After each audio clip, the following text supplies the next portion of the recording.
اللہ من الشیطان الرجیم بسم اللہ الرحمن الرحیم السلام علی المرسلین انشاءاللہ ماشاءاللہ سبحان اللہ۔ آج آپ لوگ کا آخری کلاس ہے، تو اگر برا نہیں مانو تو تھوڑا تھوڑا 3-4 ٹاپک سنا دے تاکہ آپ کے ذہن میں رہے گا۔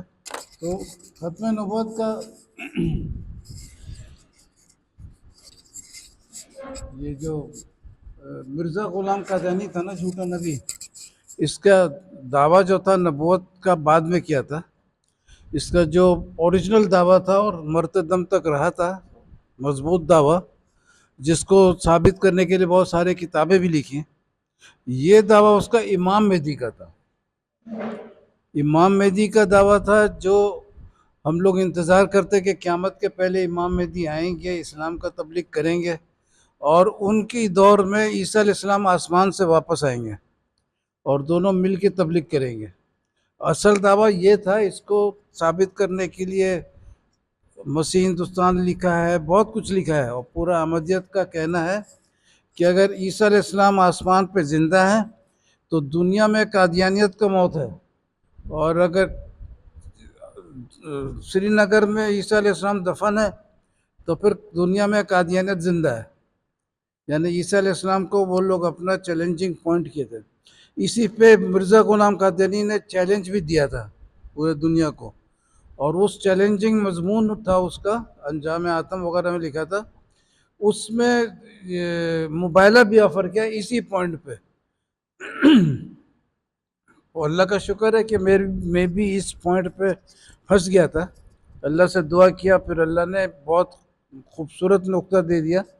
اتنا مضبوط تھا کہ میں نے بولا قادیانی جج بھی منظور، فیصلہ میرے غیر موجودگی میں موجود، سماعت میرے غیر موجودگی میں موجود، جج بول دے کہ مضمون الیاس ستار کا غلط ہے، الیاس ستار میرا نام ہے، الیاس ستار کا مضمون غلط ہے، تو 1 کروڑ نقد انعام، پھر 3.5 کافی انعام دیا کچھ نہیں، آفر کیا کہ اگر ہرا دے، جج فیصلہ دے دے میرے خلاف، قادیانی جج بھی فیصلہ دے تو منظور۔ لیکن اس کے باوجود یہ لوگ کچھ نہیں کر سکے، پھر مبائلہ کیا۔ مبائلہ پتہ آپ لوگوں کو کس کو بولتے ہیں؟ مناظرہ میں بات چیت ہوتا ہے، اور مناظرہ جب ختم ہو جائے، دونوں ضدی ہوتے ہیں تو مبائلہ آفر کر دیتے ہیں۔ مبائلہ کے میں نے اللہ کا عدالت ہے مبائلہ، اور مبائلہ آفر کرنے کے بعد بات چیت بند ہو جاتی ہے، اور اللہ تعالیٰ لعنت بھیج کر وضاحت کرتا ہے کون سچا کون جھوٹا۔ تو اس میں بات چیت نہیں ہوتا۔ یہ مناظرہ مبائلہ میں یہ فرق ہے۔ تو مناظرہ تو میرے سے بہت سالوں تک ہوا، 82 میں مضمون لکھا تھا، اور 99 میں جا کے مبائلہ ہوا، اور مبائلہ ایگریمنٹ بھی ہوا جس میں 6 گواہ بھی تھے۔ اس میں لکھا بھی ہے کہ ایک عرصے سے ایک انعامی مضمون فری میں تقسیم کر رہے ہیں ایک عرصے سے، اور وہ اس کے اوپر مبائلہ کیا۔ تو پہلے آپ کو مضمون سناتا ہوں شارٹ میں، اور اس کے بعد مبائلہ کا ڈیٹیل سنا دیتا ہوں۔ تو مضمون یہ ہے کہ جب وہ امام مہدی کا دعویٰ کیا تو آٹومیٹک کوشچن تھا کہ بھائی عیسیٰ علیہ السلام کب آئیں گے، کیونکہ دونوں مل کے کام کریں گے۔ تو وہ بولا کہ بھائی تمہارا ایمان غلط ہے کہ آسمان پہ زندہ گئے، وہ تو دنیا میں فوت ہو گئے، اور ان کا قبر سری نگر میں ہے، 120 سال کی عمر میں فوت ہوئے۔ انجام آتم میں لکھا ہے، قرآن شریف کا سورہ مائدہ کا تفسیر کر رہا تھا، تفسیر کرتے ہوئے لکھا ہے کہ قیامت کے دن اللہ تعالیٰ عیسیٰ علیہ السلام سے پوچھیں گے تم نے چاہا تھا تمہیں اور تمہاری ماں کو میرے سوا معبود بنانے کے لیے؟ تو وہ عیسیٰ علیہ السلام بولیں گے میں گواہ تھا جب تک میں موجود تھا، جب آپ مجھے اوپر اٹھا لیے تو آپ نگران بن گئے۔ اوپر اٹھانے کے لیے جو لفظ ہے عربی میں وہ ہے توفتنی۔ تو مرزا غلام بولتا ہے توفتنی کے معنی ادھر صرف موت ہے، اس کے معنی وہ نیند کے لیے بھی استعمال ہوا، وہ بھی نہیں ہے، اور بھی کچھ نہیں ہے۔ تو اس کے بعد بولتا ہے کہ یہ آیت کلیئر بول رہا ہے کہ جب تک عیسیٰ علیہ السلام زندہ تھے تو عیسائی لوگ صحیح راستے میں تھے، اور جب اللہ تعالیٰ نے موت دے دیا تو پھر اللہ نگران بن گیا۔ تو بتاتا ہے کہ اگر یہ آیت بتا رہی ہے کہ موت کے بعد عیسائی لوگ بگڑیں گے، اور اگر تمہارا ایمان درست ہے کہ آسمان پہ عیسیٰ علیہ السلام زندہ ہیں تو ماننا پڑے گا کہ دنیا میں عیسائی لوگ بھی صحیح راستے پہ ہیں، کیونکہ موت کے بعد بگڑیں گے. بگڑنے کے معنی خدا کا بیٹا بنانا، خدا بنانا، ان کا عبادت کرنا، یہ بگڑنے کے معنی یہ ہے. تو وہ پھر بولتا ہے کہ یہ تو قرآن خود کہتا ہے کہ خدا کا بیٹا اور خدا بنا دیے وہ لوگ، اور یہ چونکہ مرنے کے بعد بننا ہے تو موت ہو چکا ہے، اور تم لوگ کا ایمان غلط ہے کہ آسمان پہ زندہ ہے. پھر بتا رہا ہے کہ وہ مسیح ہندوستان کتاب لکھا، اس میں بتا رہا ہے کہ وہ 120 سال کی عمر میں سری نگر میں فوت ہوئے، اور فلانا مزار ان کا مزار ہے. نام بگڑ گیا ہے ٹائم کے ساتھ. تو یہ تو بہت آسان طریقہ ہے ثابت کرنے کا. نام بگڑ گیا تو عیسیٰ کو موسیٰ بنا دو، جس کو جو بنانا ہے بنا دو. اچھا بہرحال تو وہ 120 سال بول کے پھنس گیا. پھنس ایسا ہی گیا کہ یہ جو موجودہ کیلنڈر ہے 225، اس میں عموماً اے ڈی لکھا جاتا ہے، دیکھا ہوگا آپ نے نا، 2025 A full stop D full stop. اس سے عموماً لوگ آفٹر ڈیتھ سمجھتے ہیں. آفٹر ڈیتھ نہیں ہے، یہ انگلش نہیں ہے، یہ لاٹن زبان کا لفظ ہے، اور اس کے معنی آفٹر ڈیتھ نہیں بلکہ اس کے معنی ہے اینو ڈومینو. اے سے اینو اور ڈی سے ڈومینو. اور یہ آفٹر ڈیتھ اگر معنی ہوتا تو یہ کیلنڈر موت کے بعد شروع ہوتا، لیکن یہ اینو ڈومینو ہے، ان کے پیدائش سے شروع ہوا. جب پیدا ہوئے تھے تو سن 1 تھا، تو جب 120 سال کی عمر میں فوت ہوئے سری نگر میں تو کتنا کیلنڈر کیا ہو گیا؟ 120 کلیئر ہو گیا نا. تو سن 120 میں وہ فوت ہوئے مرزا کے حساب سے. 120 سال بولا لیکن وہ آٹومیٹک معنی ہو گیا سن 120. اب سن 120 کے بعد ہوگا عیسیٰ علیہ السلام کا خدا کا بیٹا بننا یا خدا بننا. اس کے پہلے بنا تو پھر مرزا غلط ہو جائے گا. سمجھ میں آیا نا بات؟ اب تیسرا کتاب لکھا ہے چشم مسیحی. چشم مسیحی میں بتایا ہے کہ عیسیٰ علیہ السلام بے نفس انسان تھے جنہوں نے یہ بھی نہیں چاہا کہ ان کو کوئی نیک انسان بولے، لیکن پولس نے ان کو خدا بنا دیا. تو پولس جو ہے سن 65 میں فوت ہو گیا. یعنی عیسیٰ علیہ السلام کا جو مرزائی موت 120 سن کا ہے، اس سے بھی 55 سال پہلے فوت ہو گیا اور خدا بھی بنا دیا. تو وہ جو بولا موت کے بعد بنیں گے تو وہ تو 55 سال زندہ تھے سری نگر میں مرزا کے حساب سے، اور فلسطین میں پولس کے ذریعے خدا بن گئے. اچھا پولس نے ان کو بنایا، یہ بات تو بالکل صحیح ہے، یہ بات بالکل صحیح ہے. یہ کرسچن لوگ کا بھی ایمان ہے، اور ہسٹری بھی یہی بولتا ہے، بائبل میں بھی یہ سب لکھا ہوا ہے. یہ عیسیٰ علیہ السلام سے 4 سال عمر میں کم تھا. عیسیٰ علیہ السلام سن 1 میں پیدا ہوئے تھے، یہ سن 4 میں پیدا ہوا تھا. یہ یہودی تھا اور ایک جھوٹا خواب کے ذریعے عیسائی بن گیا، اور بولا کہ عیسیٰ علیہ السلام میرے کو کشف میں آئے اور بولے کہ میرا تبلیغ کرو یہ سب. تو خیر اس کے ذریعے بنا، تو یہ سن 65 میں فوت ہو گیا. اس کے میں نے عیسیٰ علیہ السلام مرنے کے 55 سال پہلے بن گئے تھے. وہ سری نگر میں تھے اور فلسطین میں خدا بن چکے تھے. تو یہ پوائنٹ میں نے لکھا کہ یہ تو تمہارا غلطی ہے. تو یہ پوائنٹ اتنا کلیئر ہے، آپ لوگ کو بھی سمجھ میں آ گیا ہوگا. ٹائم تو لگا یہ نکالنے میں، اللہ کے فضل سے نکلا، لیکن 3-3.5 سال لگا اس کو ڈھونڈنے میں، کیونکہ پولس دوسرا کتاب تھا، مسیح ہندوستان الگ کتاب تھا. وہاں 120 لگا تھا، اس کو سن 120 میں کنورٹ کرنا، پھر وہ فلمت و فتنی والا الگ پوائنٹ تھا. تو یہ سب باتیں ہوئیں. اس کے بعد پھر اس کا جواب وہ لوگ دے نہیں سکے. میں نے بولا قادیانی جج بھی منظور، کیونکہ اس میں کیسے غلط ثابت کرے گا. تو یہ سب باتیں ہوتے ہوتے 16 سال چلا. یہ لوگ الفضل میں بھی جواب دیے، علمی معجزہ بول کے لوگوں کو بہکانے کے لیے 3.5 صفحے کا، لیکن اس جواب میں انعامی پوائنٹ کا ذکر بھی نہیں تھا.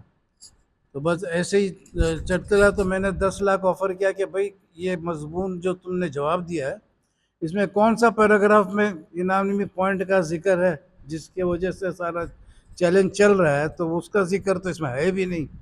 اور شروع میں لکھ دیا تھا ابن مسعود رضی اللہ عنہ کا قول ہے کہ ہر سوال کا جواب دینے والا پاگل ہوتا ہے، اس لیے اس کا جواب نہیں دیا. تو میں نے بولا آپ اگر جواب دو گے تو پاگل ہو جاؤ گے، ہر سوال کا جواب دینے والا پاگل، اور اگر جواب نہیں دو گے تو یہ علمی معجزہ کیسے ہوگا بغیر جواب کے؟ خیر یہ سب بات ہوتے رہا، 10 لاکھ کو آفر کیا، وہ کوئی جواب تھا ہی نہیں تو کہاں بتاتا۔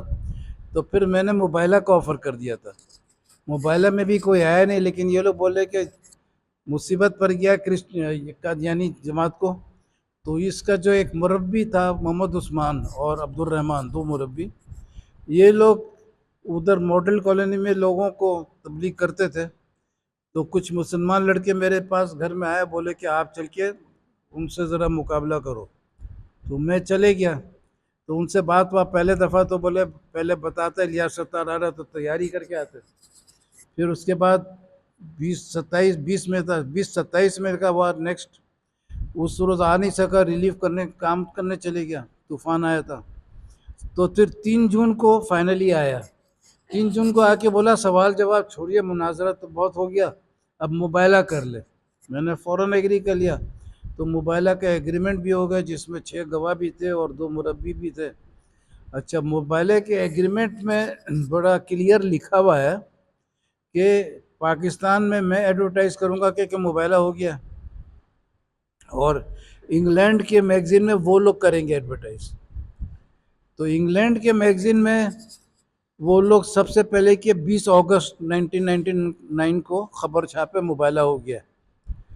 مزے کا بات یہ ہے کہ 30 جولائی کو تو جلسہ ہوا تھا، 18,000 قادیانیوں کے سامنے باقاعدہ اعلان کیا اور لعنت بھیجا موبائلہ کرنے والے کو، اور تقریر میں بولا کہ میں پورے دنیا کا سربراہ ہوں، میرا کام یہ نہیں کہ ہر للو پنجو کے ساتھ جو اٹھ کھڑا ہو موبائلہ کا آفر کرے میں اس سے ایکسیپٹ کروں یا جوابی چیلنج دوں، لیکن پتہ نہیں کیوں لوگ سمجھتے نہیں، اور بات ایسی بھی کہ کراچی میں ہمارے 2 بھولے بھالے مربیان نے ایک مخالف کے جال میں پھنس کے اس کو بحث کے لیے بلا لیا، مباحثے کے لیے، وہ ارادہ لے کے آیا تھا کہ میں مناظرے کے دوران اچانک موبائلہ آفر کروں گا، اور ایسے ہی آفر کر دیا، باوجود اس کے کہ میں نے تو کوئی چیلنج اس کو نہیں دیا تھا، مگر میں سمجھتا ہوں وہ بھولے بھالے مربیان ہمارے جماعت کے لڑنے والے تھے، انہوں نے آفر کیا تو وہ تسلیم کیا، تو میں بھی تسلیم کرتا ہوں، تو تسلیم تو کر لیا۔ پھر بولا کہ آپ کے سامنے ایک بات کھول رہا ہوں کہ یہ 1 سال موبائلہ کرنے والے کو جھوٹا ثابت کر دے گا، لیکن اللہ کے فضل سے جس روز وہ شرط پورا کیا ایگریمنٹ کا کہ میگزین میں چھاپنے کا تھا نا، کہ ادھر کے لنڈن کے میگزین، 20 اگست کو شرط پورا کیا صبح، اسی دن جمعہ کا دن تھا، ناروے میں خطبہ دینے آیا، جمعہ کے نماز میں خطبہ دینے آیا، تو وہ لمبا 1.5 گھنٹے کا بھی خطبہ دیتا تھا، لیکن اس روز صرف 10 منٹ کا کوشش کیا خطبہ دینے کا، زبان پہ فالج کا اٹیک آ گیا اور وہ خطبہ نہیں دے سکا، ایک لفظ بھی کسی کو سمجھ میں نہیں آیا، اس کو اٹھا کر ہاسپٹل میں ایمرجنسی میں لے گئے، اور اس سے موبائلہ کا رزلٹ بھی آ گیا، لیکن صرف یہ نہیں ہوا، 21 دن تک تو وہ آیا ہی نہیں مسجد، 21واں دن آیا اور آ کے اپنا بیماری کے ڈیٹیل سنایا کہ اچانک خلا آ گیا تھا، یہ ہو گیا تھا، وہ ہو گیا تھا، جلسہ کا بھوج تھا، اتنے لوگ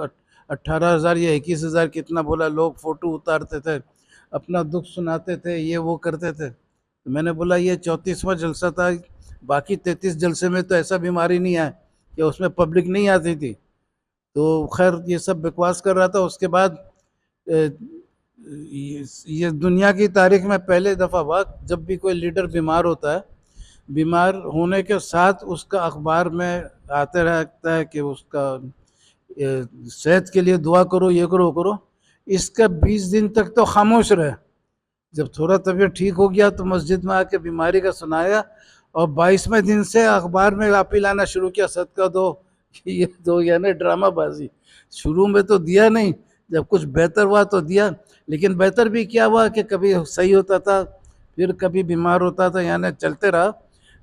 تو اس کے بعد پھر 2002 میں ایک کتاب چھاپا، پریشان تھا وہ لوگ، کتاب چھاپا شیطان کے چیلے، ہم لوگ کو شیطان بنایا، اور دعویٰ کہ اس میں کہ الیاس ستار کا سوال کا جواب بھی اس میں، لیکن اس میں جو ہم نے پوائنٹ دیا تھا نا کہ سری نگر میں زندہ تھے اور ادھر میں خدا بن گئے تھے، اس پوائنٹ کو اپنے طرف سے شائع کر دیا 13-14 دفعہ. گویا یہ پہلے سے یہ ایمان ہے. اگر پہلے سے ایمان ہے تو اتنا چیلنج کا ہو رہا تھا، کتنا مبالغہ کیوں ہوا. تم الفضل میں جواب دیا، اس کے پہلے تم نے کب ایسا لکھا مانا، اسی بات کو تو رد کرتے رہے، اور اب اچانک تمہارا یہ ایمان بن گیا. اس سے بڑا فراڈ شاید ہی دنیا میں ہوتا ہوگا کوئی. تو اس کے بعد پھر میں نے بولا کہ تم نے جو مرزا غلام ایمان دیا تھا وہ تو ردی میں پھینک دیا، جو الیاس ستار ایمان دیا تھا وہ تم نے اپنا لیا. تو اب تم آمدی نہیں رہے، مرزا غلام احمد تھا نا، اب تم آمدی نہیں رہے، تم تو الیاسی ہو گئے. لیکن اس کے بعد اور مزے کا بات یہ ہوا کہ دو ہزار نہیں 2003 میں مرزا طاہر اور مزید بیمار ہوا، یہ ہوا بہت ہوا. اس پہ وہ عابد ایک مضمون لکھا بھی ہے کہ الفضل انٹرنیشنل میں خود کوریج آتا تھا کہ اس کے بیماری کا، تو کافی چلتے رہا تھا. تو اس کے بعد پھر وہ مر گیا 2003 میں. تو اس کا دادا جو تھا مرزا غلام قادیانی، وہ بولا تھا اگر مباہلہ ہو جائے کہ میں نے یہ کہ دونوں فریق ایکسیپٹ کرے. اگر ایکسیپٹنس نہیں ہوتا ہے، ایک آفر کرتا ہے تو وہ مباہلہ نہیں ہوتا ہے. رسول کریم صلی اللہ علیہ وسلم نے کرسچن لوگ کو آفر کیا تھا، سورہ آل عمران کا 61-62 نمبر آیت میں، لیکن وہ لوگ بھاگ گئے تھے. تو رسول پاک صلی اللہ علیہ وسلم نے کبھی نہیں بولا کہ میں مباہلہ جیت گیا. ہاں، اتنا مسلمان لوگ کامیابی کا اناؤنس کیا کہ کرسچن بھاگ گیا، ہمت نہیں آیا. یہ بھی ایک بڑی بات ہے بھاگ جانا، لیکن یہ نہیں بولے کہ مباہلہ ریزلٹ ہو گیا. تو اس ایکسیپٹ نہیں ہوتا ہے تو پھر مباہلہ نہیں ہوتا. تو یہ جو بہت لوگ مباہلہ کا بولتے ہیں نا کہ ہم نے بھی ہمارے مباہلے کے بعد موت ہوا، رہے بھائی مباہلہ ایکسیپٹنس کا کوئی بتائے، دلیل دے تو پھر بولو کہ مباہلہ کا رزلٹ ہوا. تو مرزا طاہر کا یا کوئی مربی کا، کسی کا بھی، کوئی قادیانی کی طرف سے تو آئے کوئی ایکسیپٹنس کا کچھ بھی نہیں آیا تھا کسی کا. یہ پہلا مباہلہ میرا تھا جس کا مرزا طاہر کے ساتھ میں ہوا، اور اللہ کے فضل سے اس کا جو دادا تھا بانی جھوٹا نبی، وہ بولا تھا کہ اگر مباہلہ ہو جائے تو سچے کی زندگی میں جھوٹا فوت ہوتا ہے. تو اللہ کے فضل سے وہ 2003 میں فوت ہو گیا. ہم 2025 میں بھی ماشاءاللہ آپ کے سامنے بیان کر رہے. اور ہاں، تو یہ آپ کے اس ڈپارٹمنٹ میں سے میری لاسٹ ایئر فروری کو، نہیں اسی سال فروری کو، وہ سپاس نامہ ملا تھا. چیئرمین صاحب جو عارف شاکی صاحب ہے، انہوں نے پورا پڑھ کے سنایا تھا سپاس نامہ. ہاں، موجود تھے نا. اچھا اچھا، تو بس تو وہ سپاس نامہ بھی مل گیا. مرزا منظور احمد چنیوٹی صاحب مباہلے پہ مبارکبادی دیے تھے، ختم نبوت سے مضمون پر انعام ملا. اور حنیف موتی والا بولا میں 68 سے تحقیق کر رہا ہوں، قادیانیت پہ اتنا خوبصورت پوائنٹ میرے کو کبھی نہیں ملا. تو اس سے میں نے بات، اور بھی بہت سارے پوائنٹس تھے، یہ ایک مضمون نہیں ہے. ایک آدھ پوائنٹ آپ کو سنا دیتا ہوں کہ ہر سال رسول پاک صلی اللہ علیہ وسلم نے کہا کہ ہر سال جبرائیل السلام آتے تھے، قرآن شریف سناتے تھے. اس سال آئے اور 2 دفعہ سنائے. اور یہ بھی کہا کہ ہر آنے والا نبی پچھلے نبی کا نصف عمر پایا. تو عیسیٰ علیہ السلام 120 سال کے تھے، تو میں 60 کے قریب ہوں گا. اچھا، تو پھر وہ مرزا غلام کا بیٹا بولا ہے بشیر الدین، مرزا بشیر الدین. پھر بشیر الدین بولتا ہے ہم لوگ کیسے مان لے کہ آسمان پہ زندہ ہیں، کیونکہ آسمان پہ اگر زندہ تھے تو رسول پاک صلی اللہ علیہ وسلم کے ٹائم میں ان کا عمر 600 سال تھا، اور رسول پاک صلی اللہ علیہ وسلم کو 300 سال کا ہونا تھا. لیکن وہ 63 سال میں 62 سال میں دنیا سے چلے گئے. تو اس کے میں نے وہ 120 سال صحیح ثابت ہوتا ہے. تو میں نے بولا اگر تم اس حدیث کو صحیح سمجھتا، کوئی صحیح سمجھتا نہیں اس کو، دیوبندی، بریلوی، اہل حدیث، شیعہ، کسی نے اس کو صحیح نہیں بولا ہے. میں نے بولا اگر تم اس کو صحیح سمجھتے ہو تو اس میں لکھا ہے کہ آنے والا نبی نصف عمر پائے گا. تو اگر رسول پاک صلی اللہ علیہ وسلم تم 60 سال کو بول رہے صحیح ہے، تو مرزا غلام قادیانی کو 30 سال ہونا تھا، وہ تو 70-72 سے بھی زیادہ ہو گیا. اور پھر اگر پیچھے جائیں گے تو 1,24,000 پیغمبر ہیں. صرف 11 کا مثال میں نے نام دیا جن کا عمر وغیرہ بھی آرام سے مل گیا. تو اس سے میں نے بتایا کہ عیسیٰ علیہ السلام 120 سال تھے، تو ان کے پیچھے ایک نبی کو لے لو تو سلیمان علیہ السلام 240 ہوں گے، داؤد علیہ السلام 480 ہو جائیں گے، موسیٰ علیہ السلام 960، اور ایسا پیچھے جاتے جاتے یوسف علیہ السلام 1920، تو آدم علیہ السلام تک 11 نبی کا مثال لیا. 1,22,880 سال کے وہ ہو جاتے ہیں صرف 11 کا. 1,24,000 کا اگر گنتی کرے تو بہت زیادہ ہو جائے گا. اتنا حساب نہ میرے کو آتا نہ آپ کو آتا. تو وہ میں نے بولا کہ یہ تو چند اس مثال میں 1,22,000، اور قرآن سے ثابت ہے کہ 1,000 سال کے تھے آدم علیہ السلام. تو یہ تو قرآن کی روشنی میں بھی غلط ثابت ہو جاتا ہے.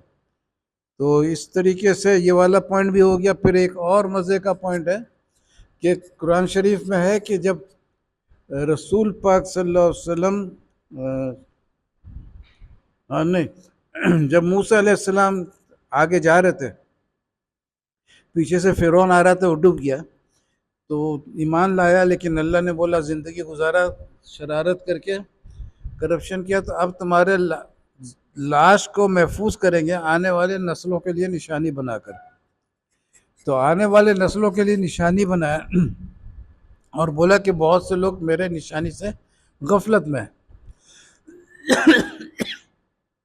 مرزا غلام احمد 1908 میں فوت ہوا، شناخت ہو گیا مصر میں کہ موجود ہے. تو مرزا غلام احمد 2 اور 8 10 سال بعد فوت ہوا. اس کے مرنے کے 10 سال پہلے دریافت ہو گیا تھا. تو اس کے دور کے تقریباً سینٹر میں فرعون کا لاش دریافت ہو گیا، لیکن وہ ایک لفظ بھی اس کا ذکر نہیں کیا. اگر سچا نبی ہوتا تو وہ تو اس کو بہت بڑا نشانی اسلام کا ڈکلیئر کرتا ہے کہ اتنا بڑا نشانی ہے یہ وہ، لیکن اس نے ایک ذکر ہی نہیں کیا. تو ثابت ہو گیا کہ وہ ایک غافل انسان تھا قرآن کی روشنی کے آیت کی روشنی میں، کہ بہت سے انسان ہمارے نشانیوں سے غفلت میں، تو وہ بھی غفلت میں چلے گیا. تو ایک غافل انسان کہاں سے نبی ہو سکتا ہے؟ تو یہ ایک اور ذرا سا پھڈا والا پوائنٹ ہے، وہ سنا دیتا ہوں، غور سے سننا، لیکن ہے بالکل مدلل. اس میں 2 کروڑ کا چیلنج ہے. 12 لوگ سب بحث کر رہے تھے. جب یہ پوائنٹ ان کو دیا، 12 کا 12 بھاگ گئے، لیکن 11 تو ویسے ہی بھاگ گئے کچھ بولے بغیر. آخری والا جو تھا ایک چھوٹا سا سینٹنس لکھ کے بھاگا. وہ بولا کیسا سوال کر دیا؟ میں نے بولا تمہارا ایمان اگر درست ہے کہ اقصی نام کا مسجد جس کو قبلہ اول بھی بولتے ہیں وہ موجود تھا عمارت فلسطین میں، تو اس کے بعد تباہی کا تو کوئی ذکر نہیں آتا. معراج کے 500 سال پہلے تباہ ہو گیا تھا، یہ ہسٹری میں بھی ہے، بائبل میں بھی کچھ اینڈ میں جو ہوتا ہے کمنٹس وہ ہے، لیکن لوگ بولے کہ بائبل پہ بھروسہ نہیں. تو قرآن شریف کا سورہ بنی اسرائیل کا 7 نمبر آیت ہے، اس میں بھی لکھا ہوا ہے کہ تباہ ہو گیا تھا. جس چیز پہ ہاتھ لگا اس کو مکمل تباہ کر دیا، اٹر ڈسٹرکشن. تو جب وہ مسجد پہلی تباہ ہو گیا تو اس لیے اس وقت جب معراج کا واقعہ ہوا تو اس وقت وہ چٹیل میدان تھا، وہاں عمارت کوئی نہیں تھا. تو جب عمارت کوئی تھا نہیں تو بعد میں جو تم بولتے ہو کہ تباہی بعد میں تباہ تو نہیں ہوا، تو ابھی تک موجود ہونا چاہیے. تو تم لوگ بحث کر رہے ہو، فلسطین چلے جاؤ، موبائل لے کے فوٹو اتارو اور نیٹ میں دے دو، تو 2 کروڑ تمہارا، فوٹو ہمارا، سارے بھاگ کے خالی آخری والا لکھ کے بھاگا. کیسا سوال کر دیا؟ اب پوائنٹ یہ ہے کہ نیٹ میں بہت سارے مساجد کا فوٹو ہے، محلے کے چھوٹے چھوٹے مسجد کا فوٹو بھی ہے، کیونکہ تو فری میں چلے جاتا ہے، جس کو ڈالنا فوٹو اتارو ڈال دو. ایک ہی مسجد ہے جو بہت مشہور ہے مگر اس کا فوٹو نہیں ہے، وہ مسجد اقصی ہے، اور اس کا 6 پینٹنگ موجود ہے، اور ہر پینٹنگ ایک دوسرے سے مختلف ہے. جو مصور کو جو اس کے ذہن میں آیا ویسا پینٹنگ کر دیا. تو اصل میں پوائنٹ یہ ہے، وہ ایک آرٹیکل ہے ہمارا تو بخاری شریف میں بھی ہے 2 حدیث، اس کا نمبر دیا ہوا ہے کہ وہ مکہ شریف سے ڈائریکٹ 7ویں آسمان تک گئے، اور ویسے بہت جگہ ہے اس کا ذکر۔ امام باقر جو امام جعفر کے والد تھے اور رسول پاک صلی اللہ علیہ وسلم کے خاندان کے نسل میں ہیں اور بہت قریب ہیں ان سے، تو وہ بھی بولے تھے کہ آسمان پہ ہے مسجد الاقصی، اور امام جعفر نے بھی بولا آسمان پہ۔ اب کیوں، اس کا دلیل یہ ہے جو قبلہ اول ہم لوگ کا ہے اس کا نام ہیکل سلیمانی ہے۔ ہم نے الاقصی بولنا شروع کر دیا، انگلش میں اس کو بولتے ہیں ٹیمپل آف سولومن۔ سلیمان علیہ السلام اس کے بانی تھے، تقی عثمانی صاحب کے والد نے بھی لکھا ہے، مفتی شفیع صاحب کا معروف القرآن ہے 8 جلد میں، انہوں نے لکھا ہے کہ اس کے بانی سلیمان علیہ السلام ہے، بنائے وہ ہیں۔ اور اس مسجد کیا بول رہے تھے، تو یہ مسجد جو ہے یہ، ہاں اس کا نام جو ہے الاقصی ہے، یہ اس کا نام نہیں ہے۔ جو قرآن میں بنی اسرائیل کا جو پہلا آیت ہے جس سے لوگ بولتے ہیں کہ یہ قبلہ اول مسجد اقصی کا بات ہو رہا ہے، تو وہ اللہ کے فضل سے میرے تھرو اللہ نے ثابت کرا دیا کہ جو مسجد قبلہ اول تھا وہیں ہے، جگہ وہی ہے، سب کچھ وہی ہے، عمارت وہی ہے، سلیمان علیہ السلام کا بنایا ہوا بات سب صحیح ہے، لیکن فرق چھوٹا سا ایک یہ ہے کہ اس کا نام ہے ٹیمپل آف سلیمان، ہیکل سلیمانی، اس کا نام الاقصی نہیں ہے۔ اور الاقصی کسی بھی مسجد کا نام اس زمانے میں نہیں تھا۔ الاقصی کے معنی سب سے دور، پہلا آسمان بہت دور ہے لیکن الاقصی نہیں ہے۔ الاقصی جو ہے وہ 7واں آسمان ہے۔ تو رسول پاک صلی اللہ علیہ وسلم کا جتنا بھی حدیث ہے معراج کا، سب میں ہے کہ 7ویں آسمان میں گئے، اور جو ہم لوگ بولتے ہیں کہ نیچے نماز پڑھائے تھے نبیوں کو، وہ 7ویں آسمان کا بھی نماز پڑھانے کا ہے، کہ اس مسجد، ادھر ایک مسجد ہے بیت المعمور، جو قرآن شریف میں اس کا بھی ذکر ہے، 52 نمبر سورہ ہے، 4 نمبر آیت ہے شاید، تو بیت المعمور، تو سورہ الطور نام ہے شاید اس کا، الطور ہے نا، ہاں، تو اس میں 4 نمبر شاید آیت ہے۔ تو یہ اس مسجد کا ذکر ہے جو 7ویں آسمان میں ہے۔ رسول پاک صلی اللہ علیہ وسلم نے ادھر میں نماز بھی پڑھایا۔ یہ سارا سین اوپر کا تھا، 7ویں آسمان کا، بہت شان کا بات تھا۔ یہ پتہ نہیں کسی نے شرارت کر کے اس کو زمین پہ محدود کر دیا۔ یہ زمین کا سفر نہیں تھا، معراج تو نیچے سے اوپر جانے کا سفر ہوتا ہے، اور لوگوں نے پھر یہ بولنا شروع کر دیا کہ معراج کا ذکر حدیث سے ثابت ہے، قرآن میں اس کا ذکر ہی نہیں ہے۔ تو یہ ہم نے ثابت کیا کہ معراج کا ذکر قرآن میں ہے سورہ بنی اسرائیل کا 7 نمبر آیت سے، اور 7 نمبر آیت میں لکھا ہوا ہے کہ وہ جو جس کو تم لوگ قبلہ اول سمجھ رہے ہو، میں بھی سمجھ رہا ہوں اور صحیح بھی ہے، وہ تباہ ہو گیا تھا، وہ ہے ہی نہیں، تو اس لیے اس کا فوٹو بھی نہیں ہے۔ اگر ہے تھا تو ابھی بھی تک ہونا چاہیے نا، معراج کے بعد تو کوئی واقعہ نہیں ہوا ہے تباہ ہونے کا، تو ابھی تب نہیں ہے، اور اس کا پینٹنگ ہے، تو اس کے میں نے حال میں بھی نہیں تھا، ابھی بھی ختم نہیں ہوا ہے، حال میں بھی ہوتا تو فوٹو ہوتا۔ ان کا اٹھنے کے معنی ہے، میرے کو بھی اشارہ ہو کہ آپ بھی اٹھو، تو ہم دونوں اٹھ کے آپ کو خدا حافظ کرتے ہیں اور نیا سال آپ کو مبارک کرتے ہیں۔ جزاک اللہ۔